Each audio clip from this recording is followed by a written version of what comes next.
₹1,55,90,000 రూపాయలతోటి 4 గ్రామాల యొక్క ట్యాంకులు ఆర్డబ్ల్యూఎస్ జరుగుతూ ఉన్నాయి. ఇకపోతే సీసీ రోడ్లు ఈరోజు ప్రారంభించుకున్న సీసీ రోడ్లు ఈ మండలంలో ₹1,13 లక్షల రూపాయలతోటి సీసీ రోడ్లు నిర్మాణం చేసుకున్నాం. ఇందాక మీరు పవాడ కాలువకు అని చెప్పినటువంటిది ఏదైతే ఉందో 3 కోట్ల రూపాయలతోటి ఇటు అన్నదేవరపేట దగ్గర నుంచి దారవారం వరకు మొత్తం కొవ్వూరు నియోజకవర్గం మొత్తం అంతా మీద కలిసి 3 కోట్ల రూపాయలతోటి ఇవాళ ఈ యొక్క తాడుపూడి కెనాల్ మీద డీసిల్టింగ్ చేయడం జరిగింది. అది కొంతవరకు పార్ట్ మాత్రమే జరిగింది. రిమైనింగ్ రాబోయేటువంటి రోజుల్లో మళ్ళీ దాన్ని చేసి పూర్తిగా కూడా డీసిల్టింగ్ చేసి రైతులందరూ కూడా ఇబ్బంది లేకుండా కూడా చేస్తామని చెప్పని కూడా ఈ సందర్భంగా తెలియజేస్తాం. సార్, ఒక పక్క నుంచి కొవ్వూరు కాలువ పూర్తి తీస్తున్నారు, ఒక పక్క నుంచి ఏమో గొరబడెక్క మళ్ళీ ములిచిపోతుంది. దాని గురించి ఏంటంటే కిలోమీటర్ ఏరియా నుంచి కొన్ని ఏరియా మట్టుకు మొత్తం అంతా కూడా మళ్ళీ గొరబడెక్క అనేటువంటిది మీకు తెలుసు. అది ఎంతసార్లు మనం తీసినా కానీ మళ్ళీ ములిసిపోతూ ఉంటుంటుంది. దాని శాశ్వత పరిష్కారం కూడా ఏం చేస్తే బాగుంటుందని కూడా ఆలోచిస్తాం ఎంపీ గారు. మేము కూడా దానికి సపరేట్గా ఏదో మందు ఉందో ఒక్కసారి దానికి వాడితే కనుక మళ్ళీ గుర్రపుడెక్కడ రాదని చెప్తూ ఉన్నారు.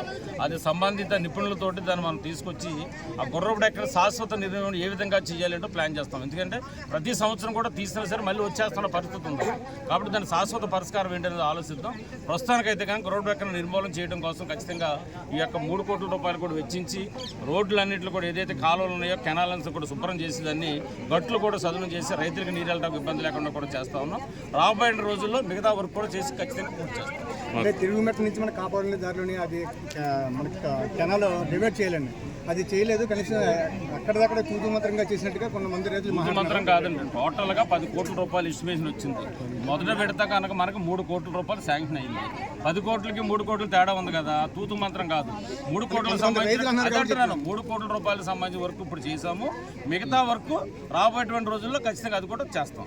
20 సంవత్సరాలు అయిందండి. మీరు అర్థం చేసుకోండి. ఆ కాలువ కెనాలు ముట్టుకొని 20 సంవత్సరాలు అయింది. ఇవాళ ఎన్డీఏ కూటమి వచ్చిన తర్వాత మాత్రమే తిరిగి మళ్ళీ పని చేస్తూ ఉన్నాం. గతంలో ఎవరో కూడా 5 సంవత్సరాల కాలంలో మట్టి తీరేది అక్కడ. దయచేసి అది గమనించండి. ఖచ్చితంగా రైతు ప్రభుత్వం ఎన్డీఏ కూటమి రైతు పక్షాన్ని నిలబడుతుంది. ఇవాళ ధాన్యం కొనుగోలు కేంద్రాలు కూడా పెట్టి రైతులకు డబ్బులు ఏ విధంగా కొనుగోలు చేశారు, ఏ విధంగా 48 గంటలు అన్నది 5 గంటల్లోనూ కూడా డబ్బులు ఎలా గీశారంటే మీరు చూశారు. ఖచ్చితంగా మేము రైతులకు ఎట్టే పరిస్థితులు కూడా అనుకూలంగా ఉంటాం. రాబోయే రోజుల్లో కూడా రైతులందరి ఖాతాల్లో కూడా డబ్బులు ఇవ్వబోతా ఉన్నాం. అది కూడా మీకు అన్నదాత సుఖీభావ పేరు మీద కేంద్ర ప్రభుత్వం 6,000 ఇస్తే రాష్ట్ర ప్రభుత్వం 13,000 రూపాయలు ఇచ్చి ఒక్కొక్కరికి 20,000 రూపాయలు ఇవ్వడం కోసం కూడా సిద్ధమవుతున్నాం. తొందరలో అది కూడా వేస్తామని తెలియజేస్తున్నాం.